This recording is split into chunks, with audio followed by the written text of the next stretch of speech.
You ever get that feeling? You look at your bank account a few days after payday and just think, wait, where did it all go? You know you got paid, you know the money was there, but it just seems to have vanished. If that sounds familiar, trust me, you are not alone. So let's get into it and figure out what's really going on. It's the big question, right?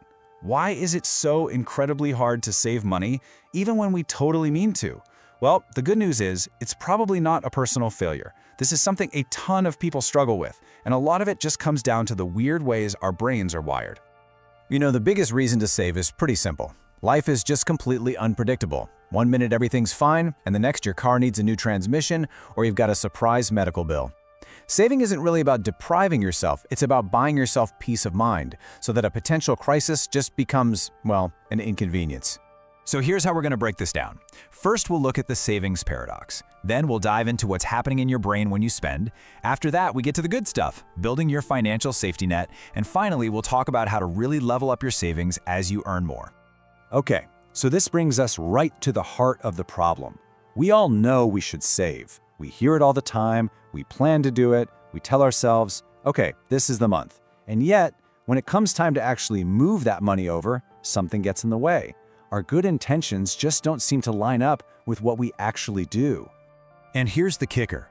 The problem usually isn't about willpower. Seriously, we're actually fighting against these powerful, invisible psychological forces that are literally hardwired into our brains. Let's take a look at a couple of the main culprits. First up, we've got something called present bias. Our brains are basically built for right now. That pizza you could order tonight feels so much more real and satisfying than having a comfy retirement in 30 years. So we almost always choose the small, instant reward over the much, much bigger one that's way off in the future. It's like our brain's default setting is a bird in the hand is worth two in the bush. Next, there's this weird thing called mental accounting. This is where we treat money differently just based on where it came from. So a tax refund? That feels like fun money, right? Like free money you can just blow on something cool. But that same amount of money from your regular paycheck?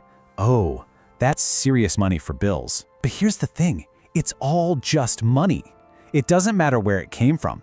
By putting it in these different mental buckets, we give ourselves an excuse to spend windfalls instead of saving them. And this isn't just some little personal quirk, it's a fundamental thing we do. As the economist Richard Thaler points out, everyone does this.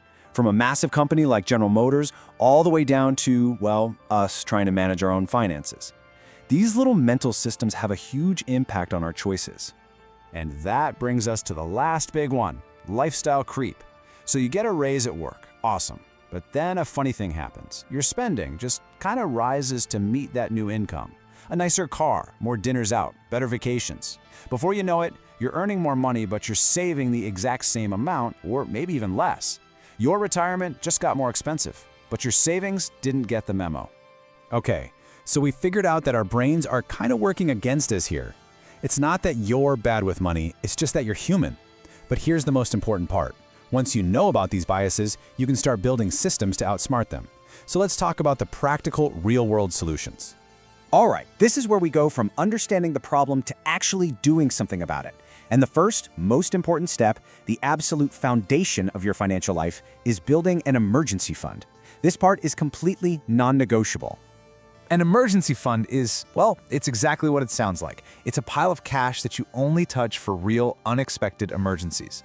This is the money that stops a flat tire from becoming a high-interest credit card nightmare.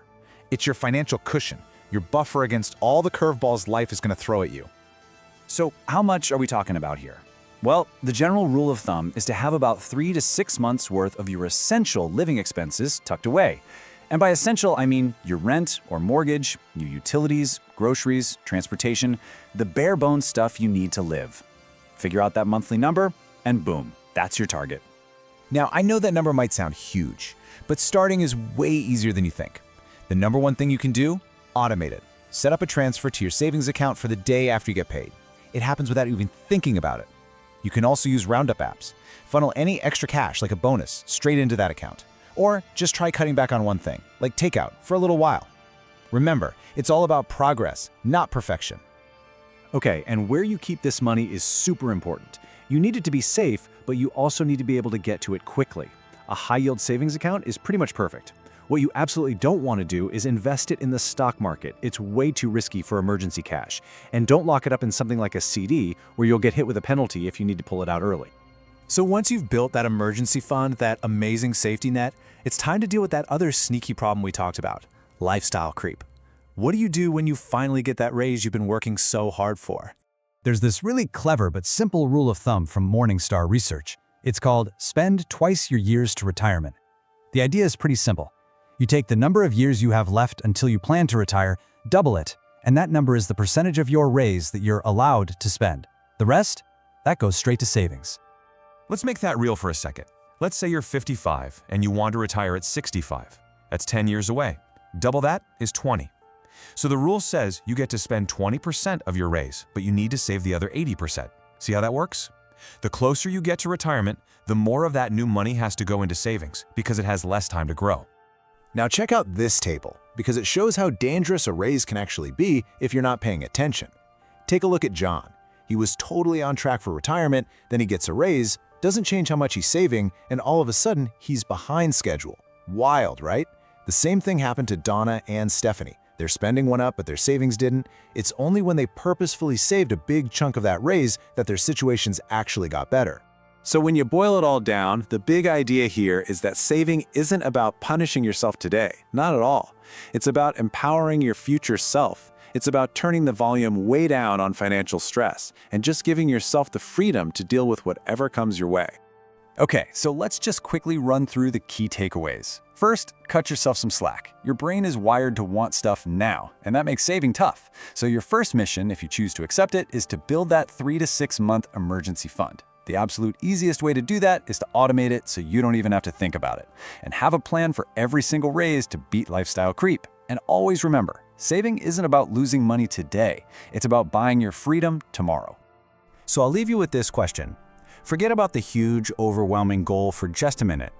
What is the one tiny first step you can take today, right now, to start building that financial safety net and just buy your future self a little more peace of mind?